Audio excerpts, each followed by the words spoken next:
Well, what's going on tonight, guys? Got something I'm gonna try out a little bit different tonight. Get ready to change the blades on the laser scrape deck. Because I noticed today when I was cutting, it was just not up to quality that I like and I'm used to, and I've got my customers expecting. You can't see me because I'm in the back of the garage getting my scraper. But I'm going to try something a little bit different tonight. I'm going to leave the camera right there. I've actually got my AirPod in. I found that the audio is a lot better if I keep the AirPod in because the microphone picks up on it better than it does my phone. There's a piece right there from where we growed out. But holy moly. What I'm going to do, talk to you guys like this while I'm doing this. I've got a lot of stuff on my mind. There is so much stuff up underneath of here. This is insane. I didn't know it was this bad.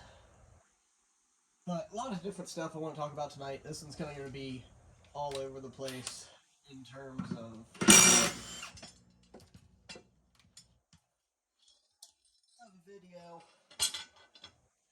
Let's get started with it. Like I said, I've got these blades here.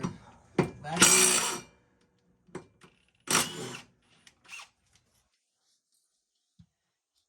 actually been running these copperhead rotary blades for the last week and a half. And honestly, I'm fairly impressed with them for being the cheaper aftermarket blade. If you remember right, in a couple of past, there we go. If you remember right, in one of the prior videos, Wyatt actually hit a rock with this blade here. And the only thing I can see is right, blocking all the light, jeez, right along this edge. I don't know if it'll pick up on it or not. There's a little bit of serration right there where that blade came into contact with that rock. But as far as straightness, that blade's still straight. It looks like it's got a little bow to it, but it does not. It's actually still straight, so I'm very happy with that because I figured after he hit that rock, that blade was toast, and it was 3 days on the mower, and I was going to be replacing it again. So, pretty happy with those. Definitely an option moving forward to replace blades with those aftermarket, and like I said, it's just the rotary copperhead blade. I'm sure anybody, any dealer that sells mower parts is going to have these blades in stock. If not, they can probably get them for you. I like them. They strike well. Do they hold an edge as long? I don't think so. Because these are pretty dull at the moment. Like I said, I've only ran them for about a week and a half. Normally I change my blades weekly. This week with rain and the holiday, I haven't changed them as frequently, and there's a lightning bug. I thought he was going to fly in front of the camera. He might still do that. I just haven't changed them as often this week, so no big deal. Yards are still looking good. They're still getting cut. I am having to double cut some stuff that I normally wouldn't have to, just because it's not getting everything with that first pass. It's caked on here.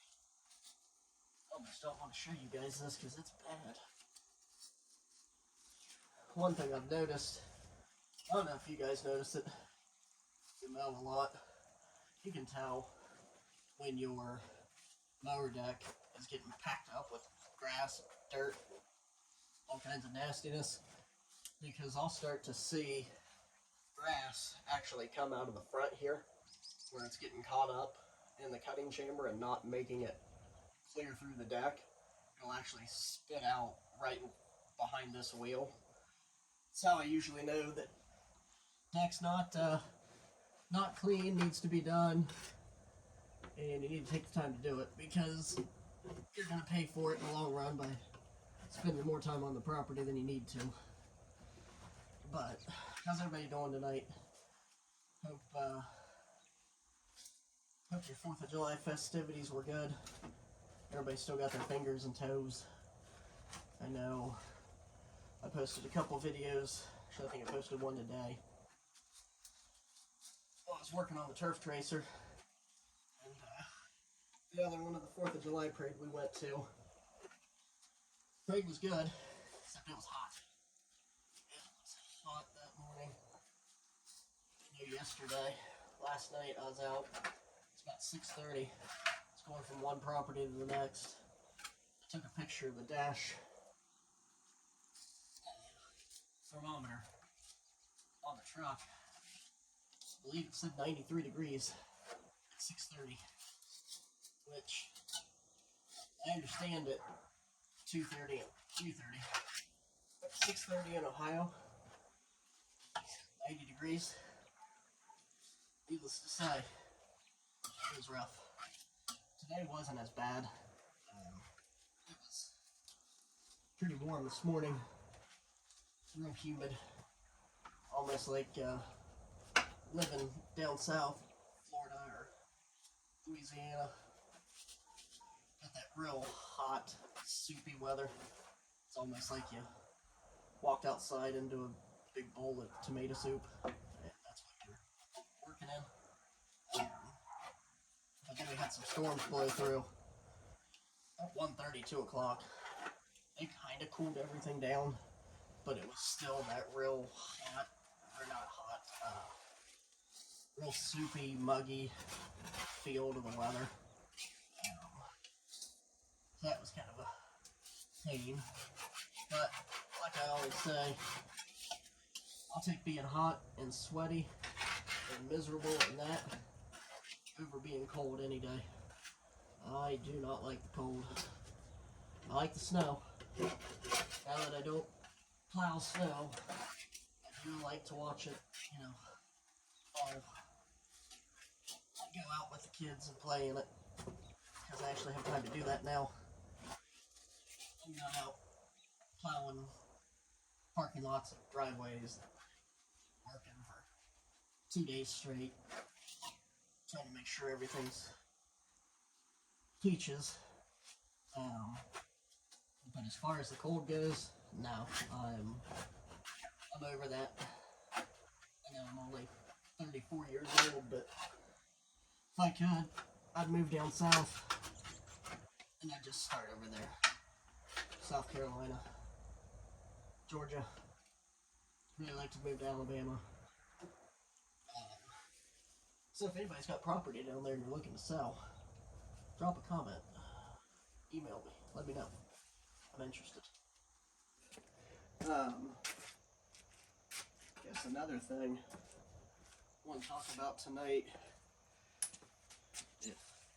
I don't know how much you guys are up on it, or how into it you are, or if it's even something that's crossed your radar yet. I want to talk about the AI boom that's going on. Whole artificial intelligence. I don't know if you guys have looked into this. I've heard a lot about it for the last couple of weeks. Various podcasts that I'm listening to. Obviously, they're talking about it on the radio, the news, all over the place. But I actually downloaded one of the AI apps about a week ago, give or take. I'd say it's been about a week. And I initially downloaded it just to see what the buzz was all about it. To see, is it really the future like they say it is? Here's what I'll tell you guys.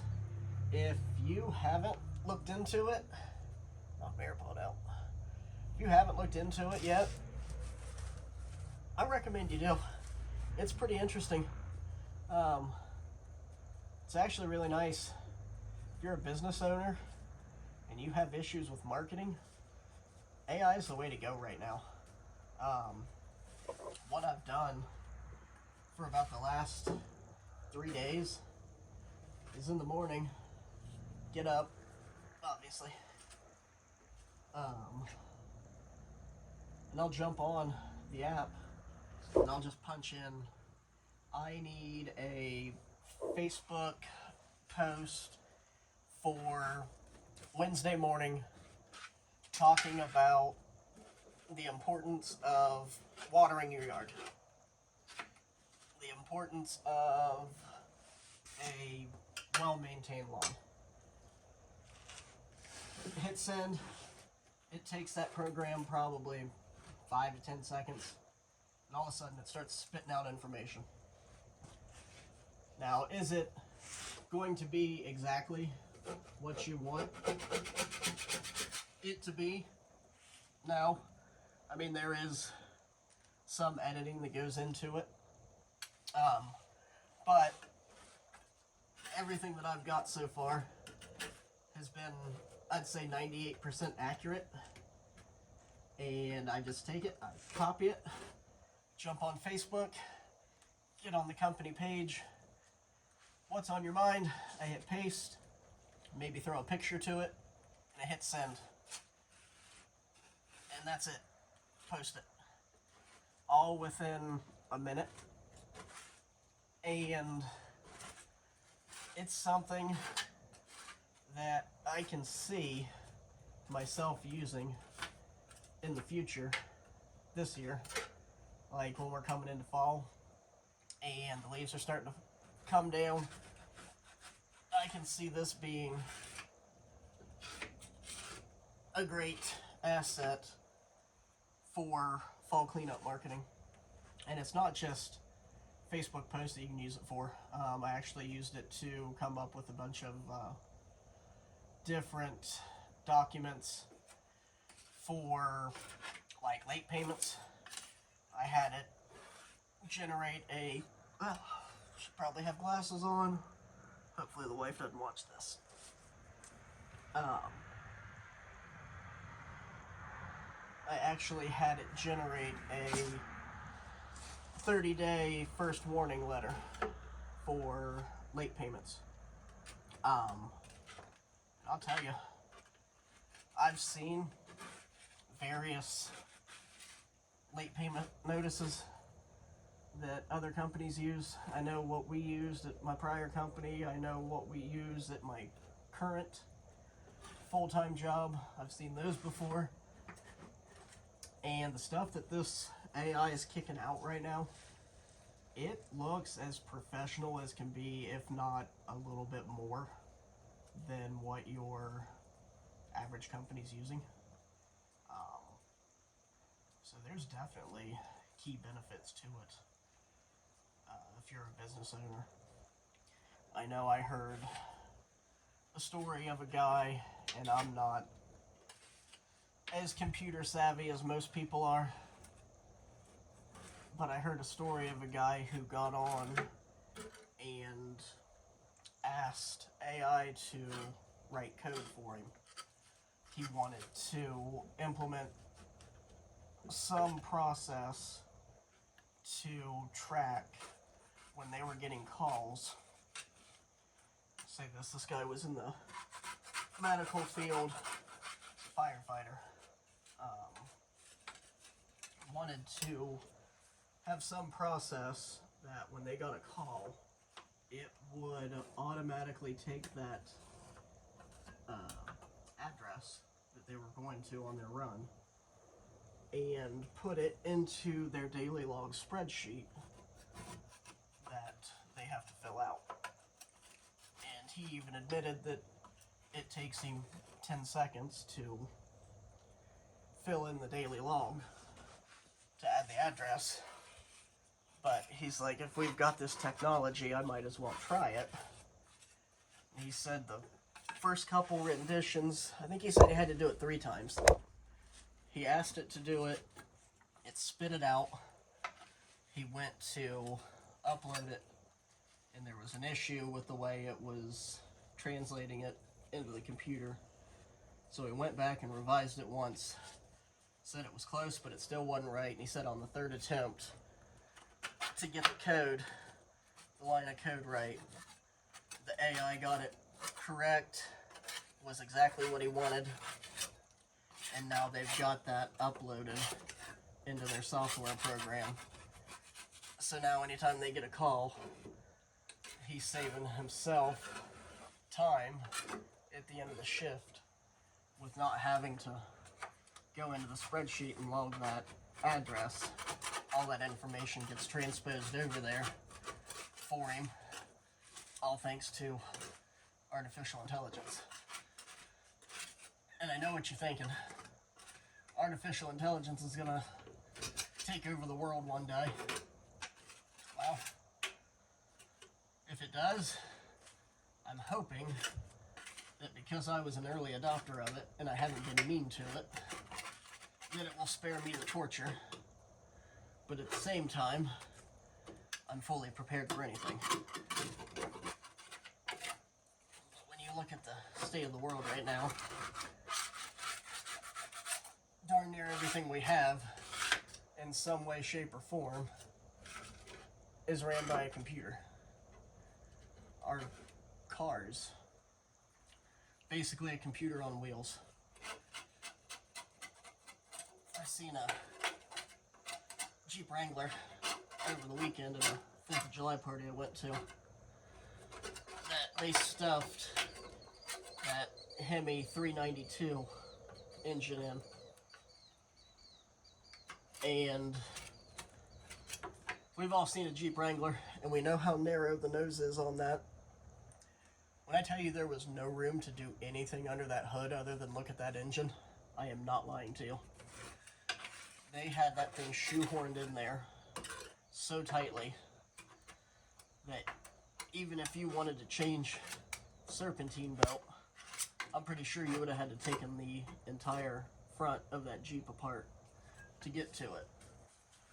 You know, on one side they've got the battery, on the other side they've got an airbox and a big old computer brain that runs that whole thing. And mind you, it was a neat Jeep.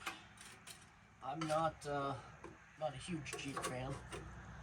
Just never saw the excitement in them. I know to each their own with what you're into, but it's just not my cup of tea. But I'll give him this, it was cool, especially having that big V8 stuffed in there. Sounded good, but you can make anything sound good with the right exhaust. Telling you what, this thing stinks. I don't know if it's just from the grass being wet and sitting under here. I mean, I can see mold on my center spindle from where it's set, or if it's because I ran over a bunch of dog poop, but it smells up under this deck. But that's a first world problem. There could be worse things.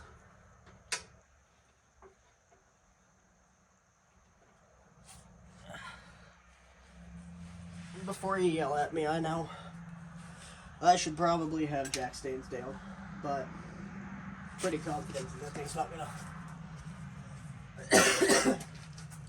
that thing's not gonna slip off of that jack right there. And if it does, well, I guess you guys get to see me get crushed by a mower.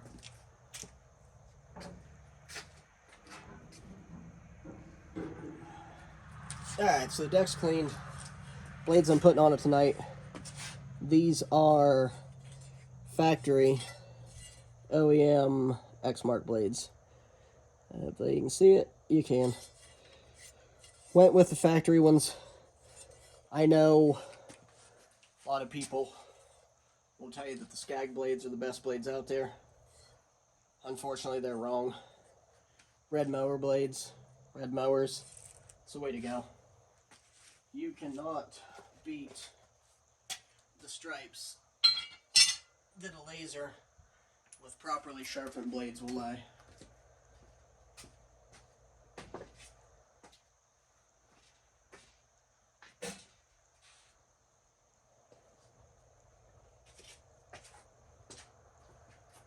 Almost forgot the most important part of this operation. Anti-seize. You know my thoughts on it. Put it on the bolts or you'll be fighting them later. And then just be prepared for the anti-seize to be all over everything. Because that's how it goes. I'm sure I'll have a spot on my face. I'm gonna put the impact. A spot on my face like I did in the one video that nobody wanted to tell me about. You guys are watching it and you can see it. But you let me walk around with it on there regardless. But that's fine. I still appreciate all of you. Especially if you're watching this video.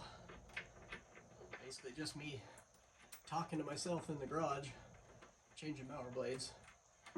Neighbors already think I'm crazy for walking back and forth in the yard, getting one of my workouts in for 75 hard. Tell you the first week I did it, I walked, I know you're not going to be able to see it because it's dark, but I walked all up and down the yard back there in between the neighbor's house with my headphones in, and I could see the neighbors were out, and at one point I'm pretty sure they yelled over and asked if I had lost something,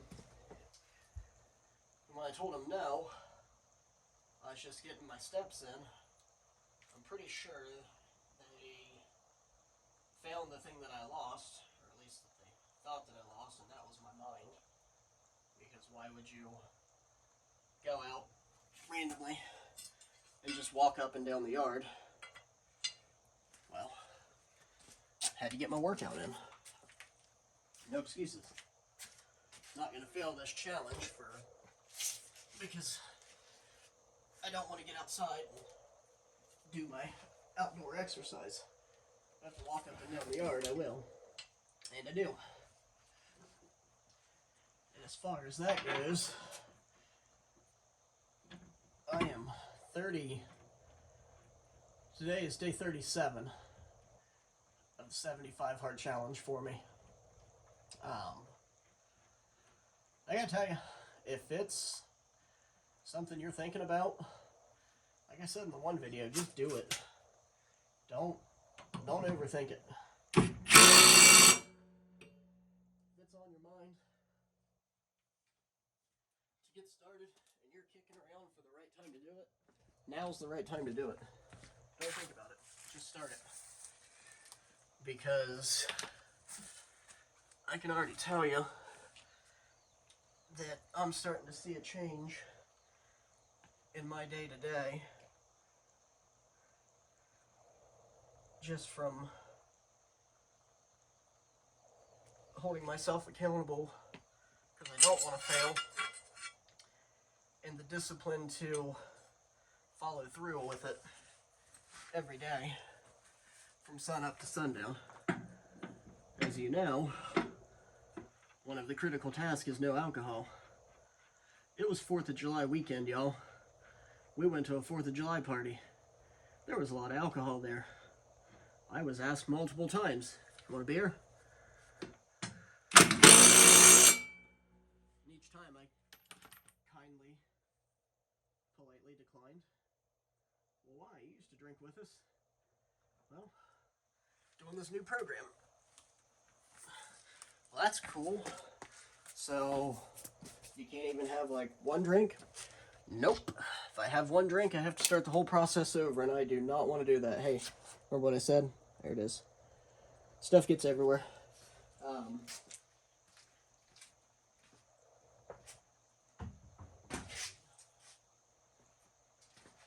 I said no. I don't want to start this whole process over, this whole program. Just about halfway through it now, and I'd like to see it through. All right, man. That's cool. Good for you. But overall, it's going really well. Something else I started doing, I actually heard it on one of the podcasts I listened to. And forgive me, because I don't remember the person who came up with it. I believe it's a book or a short story, a pamphlet, something that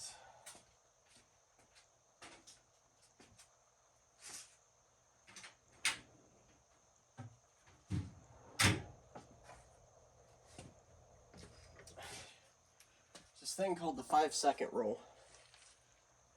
And it's not, you can see me. I'm sitting.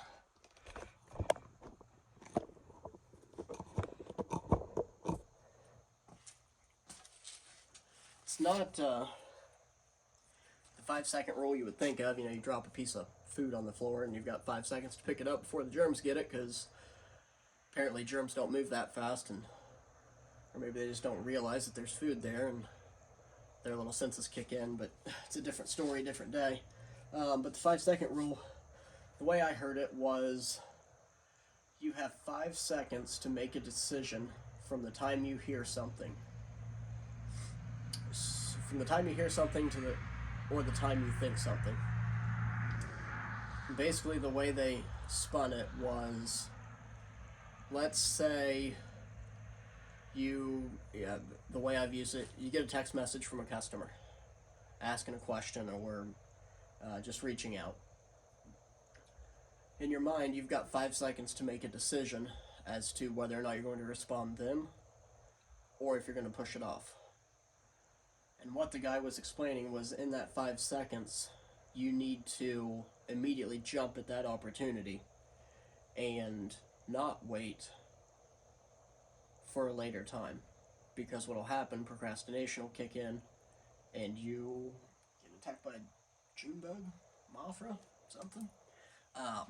You'll talk yourself out of it, and you won't want to do it.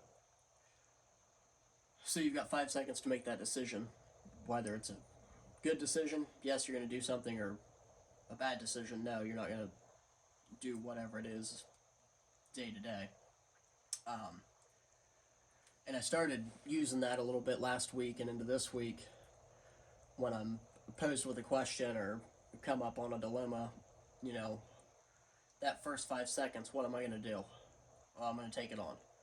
Hey, this person just texted me asking about this. Yep, get to them right away. Hey, do you have time to do this when you're out the next time? Yes, I do. And it's kind of crazy to think about, because you're going so fast with it and you're just making snap decisions. And for some people it's not the right thing to do. You don't make decisions under duress or just on a whim. You actually have to put some thought process to it. But if it's something that's a simple yes or no, or it requires a short answer, just boom, 5 seconds, get it taken care of, and move on with your day. I found that it's alleviated a little bit of stress for me, because you're not stewing on what you want to answer. Just take the words, put them to paper, put them to text, send it off. Make the decision, live with your actions. Like I said, I can't for the life of me remember who it was that brought it up, or who had initially coined the 5 second rule, but it's definitely something to think about. I don't know, guys. This has just been a hodgepodge of everything. I mean, we've talked about mower blades, artificial intelligence, 75 hard. It's kind of all going together right now. Right now it's almost 10 o'clock. I didn't finish mowing tonight until about 8:30, a little bit after. I actually initially had 6 yards to get done, and I only ended up getting 5 of them done because as I was finishing the second one, the neighbor across the street came over and said, "Hey man, I'm getting ready to go out of town tomorrow, and I don't really have time to mow my yard between now and first thing in the morning because I got to get stuff packed. Do you think you can knock mine down real quick for me?" "Yeah, man, that's not a problem." He's like, "You sure? Like, you've got time?" I'm like, "Yeah, I've got time. It's no big deal. It's right across the street from this guy's yard, so no big deal." "All right, man, how much you charge me?" I told him a price. He goes, "You do cash, check, can you take card?" I'm like, "I can do any of them." He goes, "Well, I don't have cash on me right now." I'm like, "That's fine, I'll send you an invoice, you can pay it online." He goes, "Seriously?" I was like, "Yeah." He goes, "Are you a big company?" I was like, "Nope, it's just me." He goes, "And you can take card online?" I was like, "Yeah." He goes, "All right, cool, when you're done, just send me an invoice."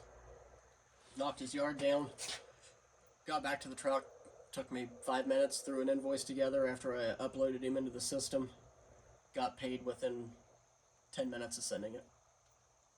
And that just goes back to the show up and do the work. If you remember that video that I did a while back, I never would have got that guy if I wouldn't have been there doing the other yard. You know, he could have easily seen somebody else in the neighborhood and said, "Hey, can you do my yard tomorrow for me?" But because I was there at that time, on this day, doing my job, I picked up another yard. Sales is easy, guys. I know I'm all over the place with this, but there's a lot of stuff going on in the head today. It's easy. Just show up and do your job. But I'll end on that. This is done. Get it pulled back out and on the trailer. He said it's 10 o'clock. I still haven't eaten dinner. So, until next time, thanks you guys for stopping by. Hopefully you got some value out of this, and I'll see you on the next one. Later.